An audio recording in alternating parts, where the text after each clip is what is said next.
আমরা আবার ফিরে এলাম কম্পাউন্ড ইন্টারেস্টের অঙ্ক নিয়ে।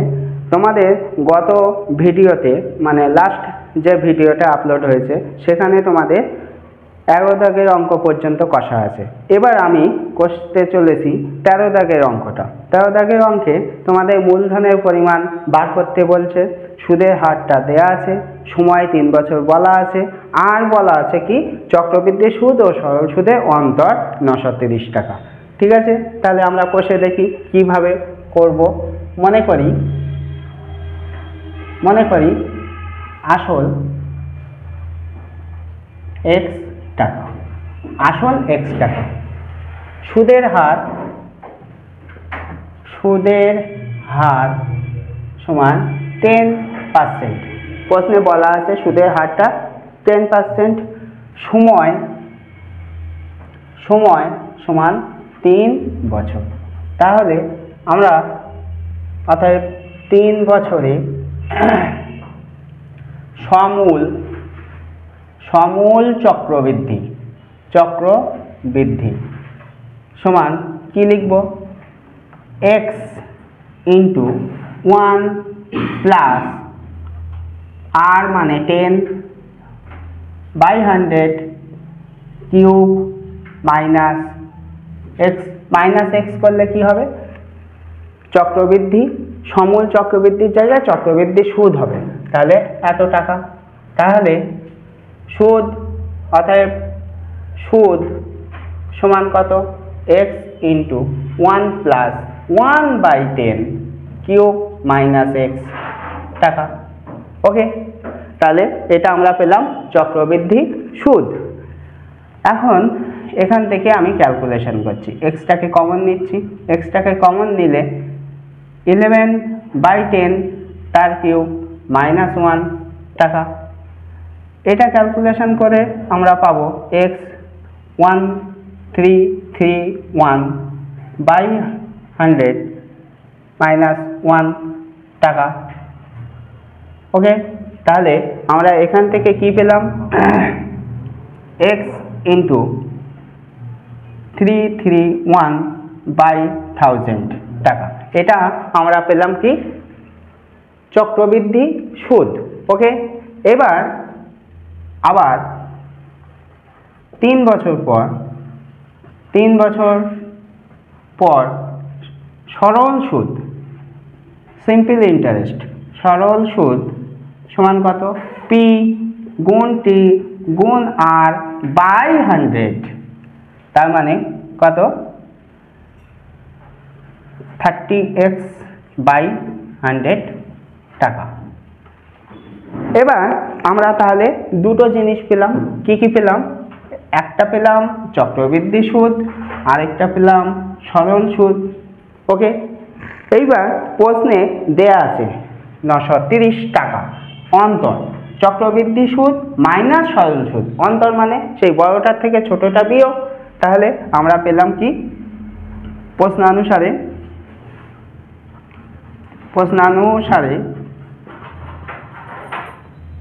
x into 331 by 1000 minus by 100 equal to 930। তাহলে ক্যালকুলেশন করলে 1000 লসাগু হবে, 331x minus 300x equal to 930। তাহলে আমরা ক্যালকুলেশন করলে পাবো 31x ইকুয়াল টু 93 ইন্টু 100। তাহলে x ইকুয়াল টু আমরা পেলাম কত, 930 ইন্টু বাই 31। তাহলে আমরা কাটাকুটি করলে পাবো 30, তার মানে 3000 x এর ভ্যালু পেলাম আমরা এত। তাহলে x আমরা কি ধরেছিলাম, আসল, x এর ভ্যালু পেলাম এত। তাহলে আমরা উত্তর লিখব কি, অতএব নির্ণেয় আসল সমান এত টাকা। এবার আমি তোমাদের 12 দাগের অঙ্কটা সেম পদ্ধতিতে করতে বলছি। কেন, 12 দাগের প্রশ্নে দেখবা মানে এই একই পদ্ধতিতে তোমরা 12 দাগের অঙ্কটা ইজিলি করতে পারবেন বাড়িতে বসে। কেমন 12 দাগে আছে, মনে করি আসল x টাকা, সুদের হারটা দেয়া আছে, সময় এখানে দেয়া আছে 2 বছর, আর এই যে অন্তর এইটা দেয়া আছে 129.60 টাকা এখানে। তাহলে সেম পদ্ধতিতে তোমরা করতে পারবে। ঠিক এইভাবে তোমরা করার চেষ্টা করবে। যদি না হয় তাহলে দেখবা আমাদের ছাত্রমিত্র অ্যাপে এই অঙ্কগুলো আবার কষে দেওয়া আছে, সেখান থেকে তোমরা ফলো করে পেয়ে যাবে। ওকে, নেক্সট অঙ্ক যেটা হলো 15 দাগ। তোমরা নিজেরা ভালোভাবে বইটা ফলো করলে দেখতে পাবে 14 দাগ এবং 15 দাগ, 14 এবং 15 দাগের অঙ্ক ঠিক একই রকম ভাষা আছে, একই রকম অঙ্ক আছে। ঠিক আমি যেভাবে বলছি ঠিক সেইভাবে তোমরা নিজেরা যদি বাড়িতে চেষ্টা করো তাহলে তোমরা 14 দাগের অঙ্কটা করতে পারবে। যদি না হয় আমাকে কমেন্টে জানাবে, অথবা ছাত্রমিত্র অ্যাপে তোমাদের কষে দেওয়া আছে, সেখান থেকেও ফলো করতে পারে। আমি 14 দাগের অঙ্কটা বলছি। 14 দাগের অঙ্কে বলছে 5000 টাকা, 5000 টাকা জমা রাখছে 2 বছরের জন্য। প্রথম বছর ওই 5000 টাকার উপরে সুদের হারটা হচ্ছে 5%, আর দ্বিতীয় বছর গিয়ে তখন সেই পার্সেন্টটা 6% হয়ে যাচ্ছে। তাহলে 2 বছর শেষে আমরা চক্রবৃদ্ধি সুদ হিসাবে কত পাবো বার করতে হবে। চক্রবৃদ্ধি সুদ হিসাবে কত পাবো বার করতে হবে। তার জন্যে তাহলে আমরা দুটো সেই আমরা পয়েন্ট করার মতন পয়েন্ট করে নিয়ে দুটো ভাগে ভাগ করছি। প্রথম বছরের ক্ষেত্রে কি আসল সমান 5000 টাকা প্রশ্নে দেয়া আছে। সুদের হার সমান 5%, এটাও প্রশ্নে দেয়া আছে। সময়টা 1 বছর ধরছি, কেন? প্রথম বছরেরটা বার করতে চাচ্ছি, মানে প্রথম বছরের সুদটা বার করতে চাচ্ছি। তাহলে অতএব প্রথম বছর পর সমূল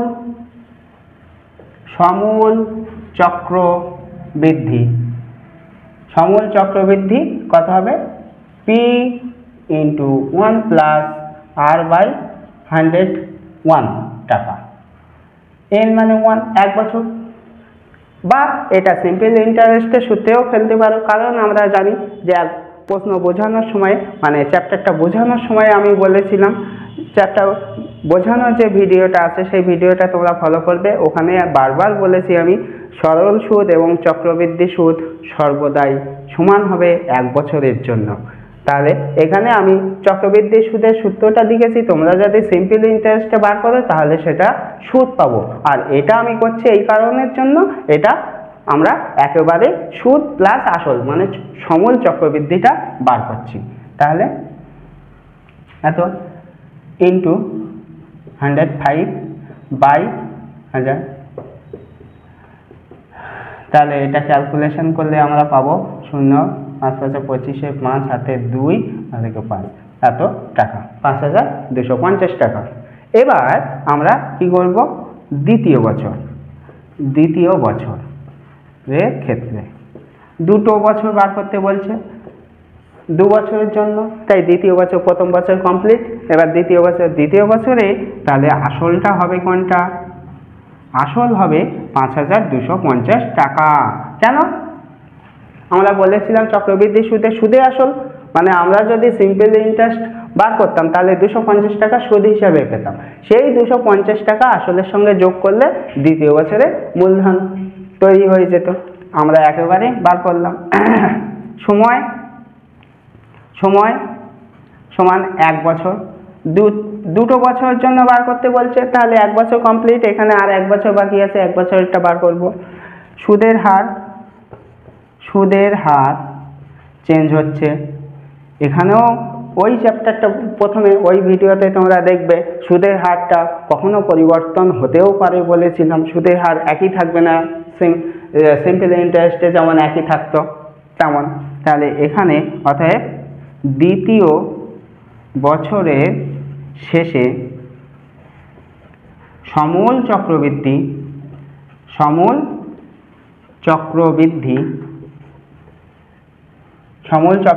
কি হবে?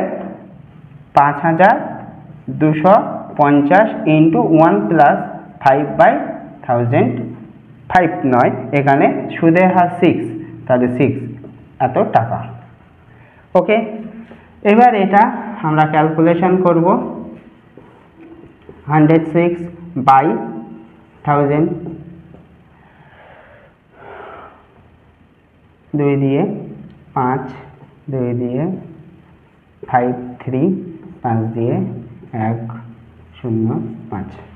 এবার এটা আমরা গুণ করব। এটা গুণ করলে যেটা হবে সেটা হলো কি? সমূল চক্রবৃদ্ধি। ওকে, এই যে ক্যালকুলেশন যেটা করব সেখান থেকে আমরা কি করব?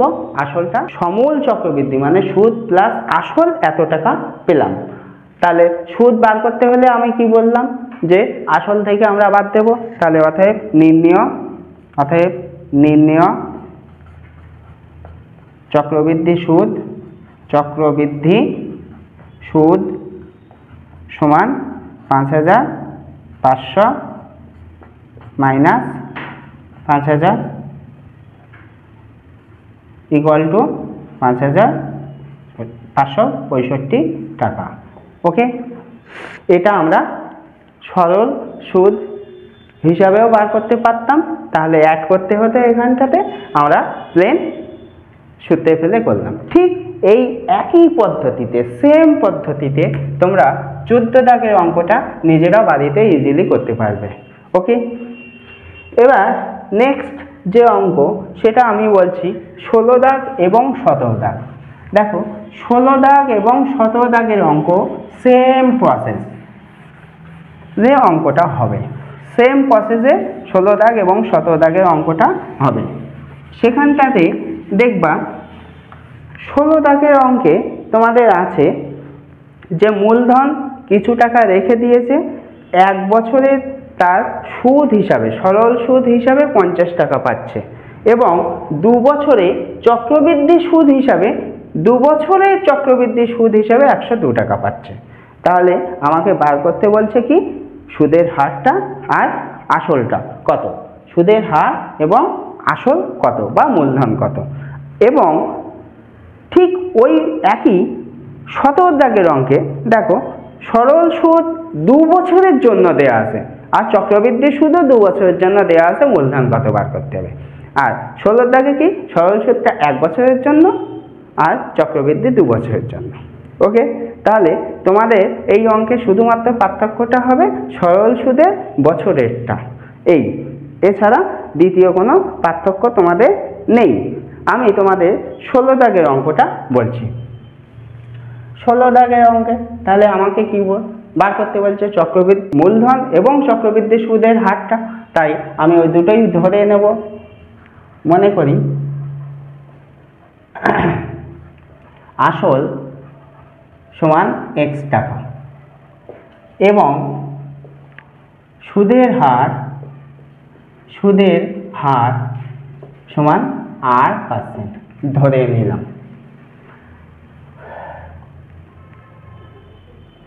1 বছরে সরল সুদ, 1 বছরের সরল সুদ, 1 বছরের সরল সুদ কি? P into T into R by 100 টাকা। এটা হচ্ছে কি? 1 বছরের সরল সুদ। প্রশ্নে বলা আছে এই সুদের পরিমাণ 50, তাহলে আমরা লিখতে পারবো প্রথম শর্তানুসারে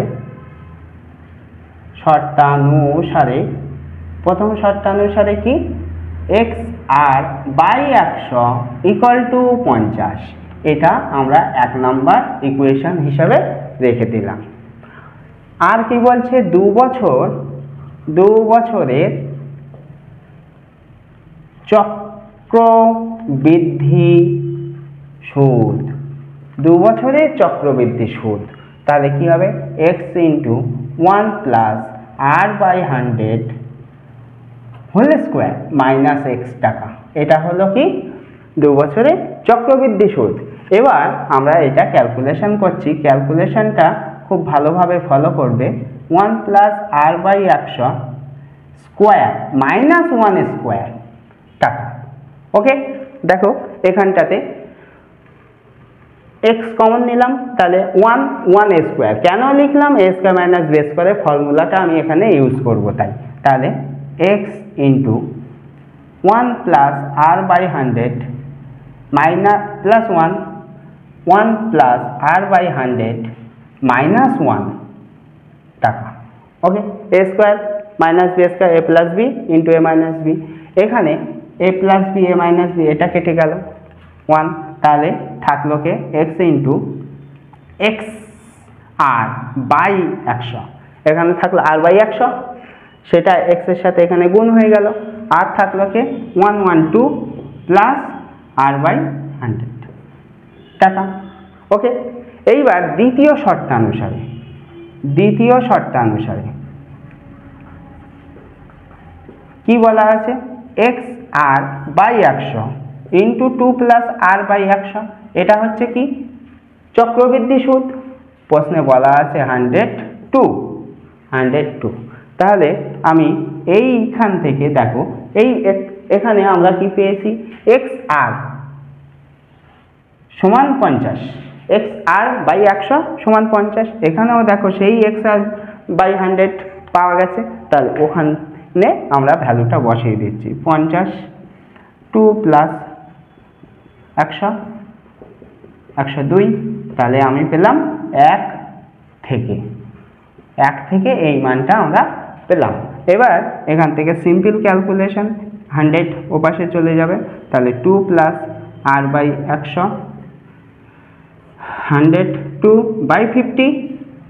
তাহলে এই 2টা ওই পাশে গেল পরের লাইনে, নেক্সট লাইনে। তাহলে r by 100 equal to 102 by 50 minus 2। তাহলে আমরা এখানে ক্যালকুলেশন করলে পাবো 50, মানে 102 মাইনাস 100 ইকুয়াল টু কত? 2 বাই 50 এটা পাবো। এবার আমরা পেলাম তাহলে 50 মানে r by 2 equal to 2 by 1। Okay, কি করলাম এখানটায় একটু ক্যালকুলেশন দেখো, এটা কাটাকুটি করলে আমরা মনে মনে 2 পেলাম, ওটা কাটাকুটিটা আমি মনে মনে দেখিয়ে দিলাম। তাহলে অতএব r is equal to 2 into 2 মানে 4। তাহলে আমরা কি পেলাম? আর সরল সুদের পরিমাণ আর এখানে পেয়ে গেছি। ওকে, এবার আমরা 1 নাম্বার সমীকরণে যদি আর এই মানটা বসিয়ে দিই তাহলে পেয়ে যাব। তাহলে লিখব কি? 1 নং সমীকরণে r ইকুয়াল টু 4 বসিয়া পাই কি পাবো? x into 4 by 100 equal to 50। তাহলে আমরা পেলাম কি? x equal to 50 into 100 by 4 25, তার মানে 125। তাহলে আমরা কি পাবো? x এর ভ্যালু এটা পেলাম, মানে মূলধন আসলটা পেলাম 1250 টাকা, সুদের হারটা পেলাম 4%। ওকে, সেম পদ্ধতিতে একবারে একই রকমভাবে তোমরা চেষ্টা করবা 17 দাগের অঙ্ক কষা। 17 দাগের অঙ্কে শুধুমাত্র পার্থক্য থাকবে তোমাদের এইখানটাতে, 1-এর জায়গায় 2 হবে, তারপরে ক্যালকুলেশন সেম পদ্ধতিতে। ওকে, এবার খুব ইম্পর্টেন্ট একটা অঙ্ক, সেটা হলো তোমাদের 25 দাগের অঙ্ক। 25 দাগের অঙ্ক দেখো, ওখানে অঙ্কটা বলছে 25 দাগের অঙ্কে বলছে সুদের পর্ব 6, আর 10% চক্রবৃদ্ধি হার সুদ, আসল 1600 টাকা, সময় 1.1/2 মানে কত, 1.5 বছর। তাহলে আমাকে বার করতে বলছে চক্রবৃদ্ধি সুদ ও সুদ আসল দুটোই বার করতে হবে, চক্রবৃদ্ধি সুদও বার করতে হবে, চক্রবৃদ্ধি সুদ আসলও বার করতে হবে। ওকে, এখন আমি তোমাদের গত ভিডিওতে বলেছিলাম, তোমরা যারা ফলো করেছো তারা দেখবে ওখানটায় পর্ব কথাটা আমি উল্লেখ করেছিলাম, কিন্তু বলিনি যে পর্বটা আসলে কি। সেই পর্বটা আমি এখন তোমাদের একটু বুঝিয়ে দেবো। ওকে, পর্বটা হলো যদি 6 মাস অন্তর সুদ দেয়, 6 মাস অন্তর যদি সুদ দেয়, তাহলে বছরে 2 বার, বছরে 2 বার সুদ দেয়, বছরে 2 বার সুদ দেবে। মানে কি, 6 মাস অন্তর আর বছরে 2 বার। মানে প্রথমে জানুয়ারি মাসে যদি আমি টাকা জমা রাখি, তাহলে ওই টাকার উপরে জানুয়ারি, ফেব্রুয়ারি, মার্চ, এপ্রিল, মে, জুন মাসে গিয়ে আমাকে একটা ব্যাংক ইন্টারেস্ট দেবে। আবার July, August, September, October, November, December শেষ হলো আবার একটা ইন্টারেস্ট দেবে। এটা হলো বছরে 2 বার সুদ দেওয়া। ওকে, এই বছরে 2 বার সুদ দিচ্ছে, তাই আমরা বলছি এই ক্ষেত্রে পর্ব সমান 2, বছরে 2 বার দিচ্ছে তাই পর্বটা 2। ওকে, এখন এই ক্ষেত্রে আসল যদি P হয়, সময় যদি N হয়, আর সুদের হার যদি R হয়, তাহলে N বছরে সমূল চক্রবৃদ্ধি, N বছরে সমূল চক্রবৃদ্ধি কত হবে? এর একটা সূত্র হলো P × 1 + R/2/100 whole to the power 2n টাকা। মানে কি, 2 পর্ব 2, তাই সেই 2টা এই আর এই, বোঝা গেল? এটা হলো কি 6 মাস অন্তর যদি হয়। ঠিক একই রকম প্রসেসে আমি যদি বলি, যদি 3 মাস অন্তর সুদ দেয়, 3 মাস অন্তর সুদ দেয় মানে কি, বছরে কতবার? 4 বার সুদ দেবে, 4 বার সুদ দেয়। তাহলে তখন কি হবে? 3 মাস অন্তর সুদ দিচ্ছে আর বছরে 4 বার দিচ্ছে। ওকে, তাহলে পর্ব সমান 4। পর্বটা তাহলে কি, আসলে কি বললাম, যত মাস অন্তর সুদ দেবে তার উপরে ভিত্তি করে বছরে কতবার সে সুদ পাচ্ছে। 3 মাস অন্তর সুদ দিচ্ছে, তাই বছরে সে 4 বার সুদ পাচ্ছে। প্রথমে জানুয়ারি, ফেব্রুয়ারি, মার্চ, তারপরে এপ্রিল, মে, জুন, তারপরে July, August, September, October, November, December, মানে বছরে 4 বার সুদ পাচ্ছে। সেটাই হলো পর্ব। ওকে, এখন এই ক্ষেত্রে তাহলে ওই n বছর পর সমূল চক্রবৃদ্ধি কি হবে?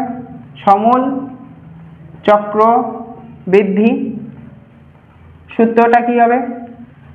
চক্রবৃদ্ধি P × 1 + R/4/100 4n।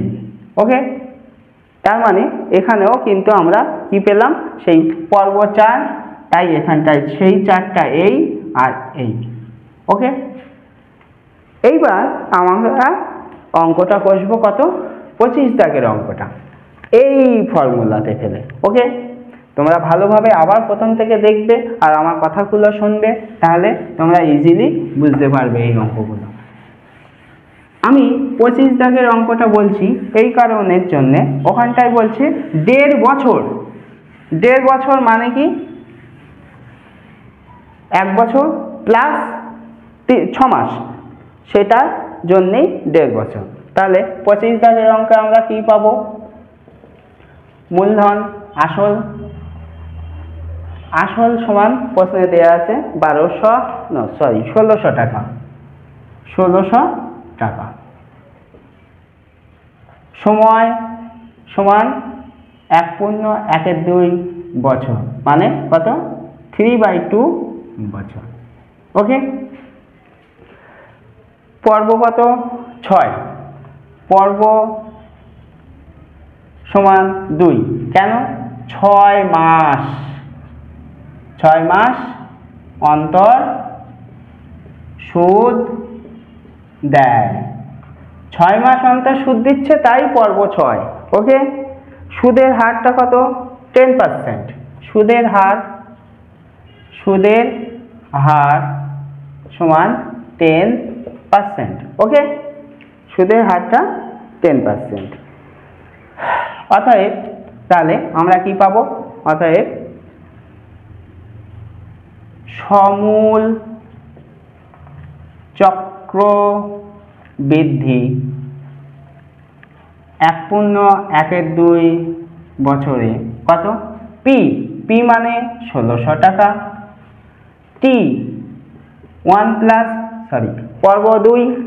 পর্ব 2 মানে আমি কি লিখছিলাম? 10/2/100 2 ইন্টু কত? 3 এই 3/2 1.12 এত টাকা। ওকে, এবার এটা আমরা ক্যালকুলেশন করে যেটা পাবো সেটা সমূল চক্রবৃদ্ধি পাবো। তাহলে ক্যালকুলেশনটা কষি, হলো 1 + 5/100 ইন্টু কিউব টাকা। তাহলে 1600 ইন্টু 1 + 1/20 কিউব টাকা। তাহলে 1600 ইন্টু 21 কিউব টাকা। 1600 into 21 into 21 into 21/20 into 20 into 20 টাকা। ওকে, আমরা কাটাকুটি করার চেষ্টা করি। 2 দিয়ে 8, 2 দিয়ে 4, 4 দিয়ে 5। এবার আমরা এটা ক্যালকুলেশন করব। 21 ইন্টু 21, এই গুণটা আমরা মনে হয় অনেকেই জানি, তবুও আমরা আরেকবার চেষ্টা করি। 1 আর 1-এর 1, 2 আর 1-এ 2 আর 1-এর 2 আর 1 গুণ করলে 2, 2 আর 1 গুণ করলে 2, সেই 2 দুটো গুণ করলে 4, আর 2 আর 2 4। ঠিক আছে, এই রকমভাবে তোমরা একই সংখ্যার যে কোনো গুণ তোমরা করতে পারবে এই পদ্ধতিতেই। আরেকবার বলছি, এই 1 আর 1 গুণ করলাম, এই 2 আর এই 2, এই 2 এই 2 গুণ করে যোগ করতে হবে। যোগ করে যদি সংখ্যাটা লিখলাম, যদি হাতে থাকলো সেটা থাকলো, তারপরে এই দুটো গুণ করব, এই দুটো গুণ করে সেই হাতের সংখ্যাটা যোগ করে এখানে লিখব। ওকে, এবার আমরা এটা গুণ করব, গুণটা করে 5 দিয়ে ভাগ করব। ওকে, তাহলে আমরা গুণ করে ভাগ করে ক্যালকুলেশনটা পেলাম এটা। তাহলে এইটা কি পেলাম? স্ববৃদ্ধি মূল, মানে সমূল চক্রবৃদ্ধি মা সুদে আসলে। ওকে, তাহলে সুদে আসলে পেলাম এত টাকা। আমাকে দুটোই বার করতে বলছে, সুদ এবং সমূল চক্রবৃদ্ধি। অতএব চক্রবৃদ্ধি সুদ সমান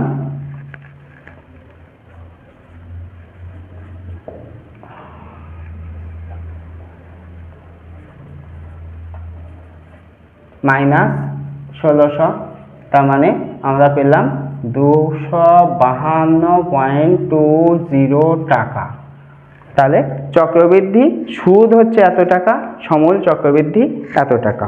ওকে, ঠিক একই প্রসেসে এইভাবেই তোমরা 18 দাগ এবং 19 দাগের অঙ্কটা চেষ্টা করবা। 18 এবং 19 একই অঙ্ক, একই রকমভাবে এই দুটো অঙ্ক তোমরা করতে পারবে। ওকে, আচ্ছা, এবার তোমাদের নেক্সট আরেকটা অঙ্ক করব, সেটা হলো 21 দাগ। 21 দাগের অঙ্কে দেখো তোমাদের হয় সুদের হার বা সময় যে কোনো একটা বার করতে বলছে। যদি সুদের হার বার করতে বলে তাহলে যে সিস্টেমে অঙ্কটা করব, যদি সময় বার করতে বলে মানে কত বছর বার করতে বলে তাহলেও ঠিক একই পদ্ধতিতে আমরা বার করব। ওকে, এখন আমি যদি 22 দাগের অঙ্কটা করি তাহলে 22 দাগের অঙ্কে দেখো সুদের হার জানতে চাচ্ছে। 22 দাগের অঙ্কে সুদের হার জানতে চাচ্ছে। আসলটা প্রশ্নে দেয়া আছে, সময়টা প্রশ্নে দেয়া আছে, আর স্ববৃদ্ধিমূল মানে সুদে আসলে দেয়া আছে। তাহলে আমাকে বার করতে বলছে সুদের হারটা। আবার 21 দাগের অঙ্কটা দেখো সুদের হারটা দেয়া আছে, আসল দেয়া আছে, আর সমূল চক্রবৃদ্ধিটা দেয়া আছে। বার করতে বলছে কি সময়টা। ওকে, আমি তাহলে 22 দাগের অঙ্কটা আগে কষে দেখি কিভাবে কষা যায় অঙ্কটা। 22 দাগের অঙ্কে বলছে যে সময় দেয়া আছে 2 বছর, সুদের হারটা বার করতে বলছে। তাহলে আমি ধরে নিই, মনে করি সুদের হার সমান R%। সুদের হারটা ধরে নিলাম। আসল দেয়া আছে 10,000 টাকা। আসলটা 10,000 টাকা তোমাদের প্রশ্নে দেয়া আছে। ওকে, সময় 2 বছর, সময় সমান 2 বছর, আর দেয়া আছে সমূল চক্রবৃদ্ধি। সমূল চক্রবৃদ্ধি দেয়া আছে কত? 12,100 টাকা। 12,100 টাকা। ওকে, এখন আমি 2 বছরে সমূল চক্রবৃদ্ধি ফর্মুলার সাহায্যে কি পাচ্ছি? 2 বছরের সমূল চক্রবৃদ্ধি ফর্মুলার সাথে পাচ্ছি যে আসল P 10,000 into 1 plus R/100 square টাকা। এটা কি 2 বছরে সমূল চক্রবৃদ্ধি। প্রশ্নে দেয়া আছে সমূল চক্রবৃদ্ধি এত টাকা। ওকে, তাহলে প্রশ্ন অনুসারে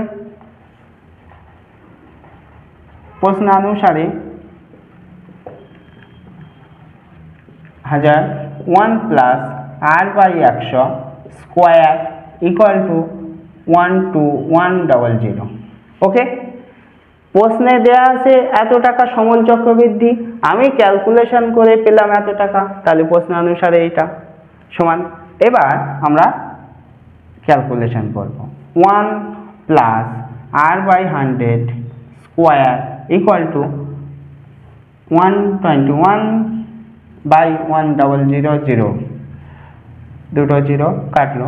এবার আমরা পাচ্ছি কি 1 plus R/, square equal to 11 square মানে 121, আর 10-এর স্কোয়ার মানে 100। এবার আমরা ক্লাস 9-এ ইন্ডেক্স করলাম। বেস দুটো আলাদা আর পাওয়ার দুটো ইকুয়াল, সূচক দুটো সমান বেস দুটো আলাদা। সূচক দুটো যদি সমান হয় তাহলে আমরা বলতে পারি বেসও সমান হবে। তাহলে 1/10। এবার r/100 = 11/10 - 1। এটা ক্যালকুলেশন করলে আমরা পাবো কত? 1/10। তাহলে আমরা ক্রস মাল্টিপ্লাই বা 0 0 বাদ দিয়ে করলে ক্রস মাল্টিপ্লাই যদি করি তাহলে তাহলে r সমান কত? 10/10 = 10। তাহলে আমরা অ্যান্সার পেলাম কি? অতএব নির্ণেয় সুদের হার 10%। ওকে, ঠিক সেম প্রসেসে তোমরা এই প্রশ্নমালা যে বাকি কটা অঙ্ক আছে যেখানে সুদের হারটা বার করতে বলছে, তার মধ্যে একটা অঙ্ক আছে 21 দাগে সুদের হার কত বছরে সুদের হার, আচ্ছা 22 দাগে সুদের হার, 20 দাগের অঙ্ক সুদের হারটা বার করতে বলছে। তার মানে তোমরা এই অঙ্কটা 20 দাগের অঙ্কের মতো, 20 দাগের অঙ্কটা তোমরা ঠিক এই পদ্ধতিতে কষার চেষ্টা করবে। প্রতিটা স্টেপ একই হবে। দেখো আমি স্টেপ খুব একটা বেশি জাম দিইনি, কারণ এই অঙ্কগুলো তোমাদের মাধ্যমিকে 5 নম্বরের জন্য পড়ে। তার জন্যে অঙ্কটা ছোট। যদি স্টেপ জাম দাও তাহলে তোমাদের কোনো স্টেপে যদি লাইনটা ভুল হয়ে যায় তাহলে 5 নম্বর পুরোপুরি যাবে। অতএব একটা স্টেপ লিখলে কোনো ক্ষতি নেই। ওকে, এবার তোমাদের আমি লাস্ট এই প্রশ্নমালা যে লাস্ট যে অঙ্কগুলো সেই অঙ্কগুলোর মধ্যে বলছি যে সময়টা বার করতে বলছে, কত বছর সেই সময়টা বার করতে বলছে। আসলটা দেয়া আছে, স্ববৃদ্ধিমূল দেয়া আছে, আর সুদের হারটাও দেয়া আছে। তেমন একটা অঙ্ক তোমরা দেখো ভালোভাবে 24 দাগের অঙ্কটা, দাগ নাম্বার 24 দাগের অঙ্কে দেখো যে সুদের হারটা 10% তোমাদের প্রশ্নে দেয়া আছে, আর আসল দেয়া আছে 3 লক্ষ টাকা। তাহলে আমরা লিখি, মনে করি সময় সমান n বছর, ধরে নিলাম বছরটা জানতে চাচ্ছে। আসল সমান 3 লক্ষ টাকা,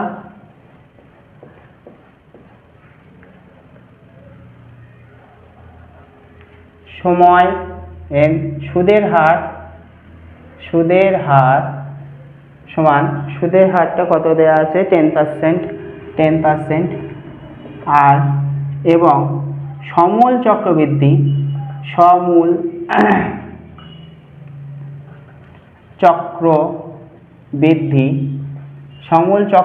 দেয়া আছে 399,300 টাকা। এটা তোমাদের সমূল চক্রবৃদ্ধি দেয়া আছে।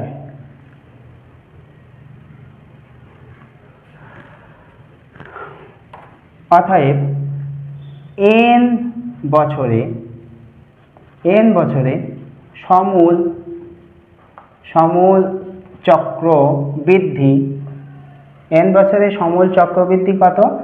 p × 1 + r/100 n টাকা। ওকে, তাহলে আমরা কি পেলাম?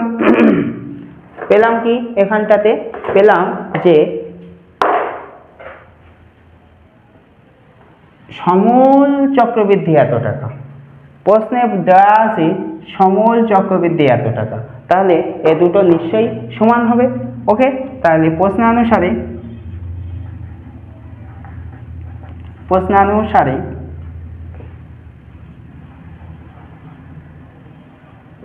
1 + 1/10 whole to the power n। দেখো এখানে আমি স্টেপ জাম দিচ্ছি না, কিন্তু এই জিরোটা মনে মনে বাদ দিয়ে দিলাম, = 399 300। এবার এখান থেকে আমাকে বার করতে হবে n এর মানটা। তার জন্য আমরা কি করছি, এখানে লসাগু করছি +1 whole to the power n, এটা এ পাশে পাঠিয়ে দিলাম, তাহলে 3993000 30000। এবার এটা আমরা ক্যালকুলেশন করছি, এটা কাটলো, এটা কাটলো, 3 দিয়ে 1331, 3 দিয়ে 1000। এখানে আমরা কি পেলাম, 11/10 তার পাওয়ারটা n, এটা পেলাম। এবার এইখানটাতে একটু বোঝার আছে, এই যে নাম্বারটা পেলাম আর এই যে নাম্বারটা পেলাম, এই যে দুটো নাম্বার পেলাম, এই দুটো নাম্বার আমাকে খুঁজে বার করতে হবে এই নাম্বারটা 11 এর কত পাওয়ার আর এই নাম্বারটা 10 এর কত পাওয়ার। ওকে, এইটা বার করতে পারলেই আমরা অঙ্ক করতে পারবো। তাহলে এইটা আমরা পেয়ে গেছি এত এর কিউব, জানো 11 কিউব মানে এত। এখন স্যার আপনার তো মুখস্থ, আপনি তো ঝপ করে বলে দিলেন, তাহলে আমরা বার করব কি করে? এটা সাধারণত সব টিচারই তাই করে, স্যারেদের মুখস্থ থাকে ঝপ করে বসিয়ে দেয়। কিন্তু তোমরা কিভাবে করবে, তোমরা এটাকে ভাঙবে, প্রথমে এটাকে উৎপাদকে বিশ্লেষণ করবা। উৎপাদকে বিশ্লেষণ করলে 11 দিয়ে ভাগ করলে 121 হবে, এটা 11 দিয়ে ভাগ করলে এত। ওকে, এই যে 11 তিনটে পেলাম, তাই 11 এর কিউব। আর এটা সাধারণত আমরা জানি 10 এর কিউব মানে 1000। যদি না করতে পারো তাহলেও তাকে এইভাবে ভাঙবে, 10 এর 1000কে আমরা ভাঙবো 5 দিয়ে, 5 দিয়ে, 5 দিয়ে, 2 2। এবার এখানটাতে আমরা দেখতে পাচ্ছি 3টে 5 মানে একটা 5 আর 3টে 2 মানে একটা 2। তাহলে এই দুটো ক্রস মাল্টিপ্লাই করলে কি, এই ক্রস করলে কি হবে, 5 দুগুণে 10, তাহলে 10 এর কিউব। ওকে, এখানেও সেই আগের সূচকটা ক্লাস 9-এ যে সূচক আমরা শিখেছিলাম সেই সূচকটা ব্যবহার করছি। বেস বেস একই, পাওয়ার সূচক দুটো আলাদা, তাহলে এখানটা দিয়ে আমরা বলতে পারবো n = 3। তাহলে অতএব নির্ণয় সময় সমান 3 বছর। ওকে, ঠিক এইভাবে তোমাদের ওইখানে যে বাকি অঙ্কগুলো আছে, যেটা 23 দাগ, তোমাদের সেম দেখো 23 দাগে সেমভাবে তোমরা করতে পারবে। আর 21 দাগের অঙ্কটাও ঠিক একইভাবে তোমরা করতে পারবে।